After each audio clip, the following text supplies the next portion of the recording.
শোন, এবার অনেক হয়েছে, এবার লাইফে বি সিরিয়াস হতেই হবে। আমরা লাইফে কিছু করে উঠতেই পারছি না। বাইরে বেরিয়ে দেখবি কত মানুষজন খাটছে, ছোট বাচ্চা থেকে বয়স্ক মানুষজন খেটে যাচ্ছে এখনো অবধি, আর আমরা সামান্য মর্নিং ওয়াকে অবধি যেতে পারছি না।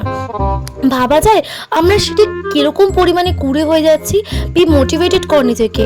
আমাদের কি মর্নিং ওয়াকে যেতেই হবে, নিজেদের লাইফে ভালো কিছু করতেই হবে। আজকে আমি একটা ফাইনাল কথা বলে দিলাম, কালকে সকাল 5টায় আমরা মর্নিং ওয়াকে যাবই। হ্যাঁ, তুই যদি বা ঠিক কথাই বলেছিস, কাল থেকে আমরা মর্নিং ওয়াকে যাবই। তুই আজকে বরঞ্চ সকাল সকাল ঘুমিয়ে পড়, নাহলে তুই আবার কাল সকালবেলা উঠতে পারবি না 5টায়। Tata, good night. ঠিক আছে, গুড নাইট। এই রিমা, 5:30 বাজে, মর্নিং ওয়াকে যাবি না? ওই জন্যই তো যাবো না। 5টা মানে 5টা, 5:30 হলে কাজটা ক্যান্সেল।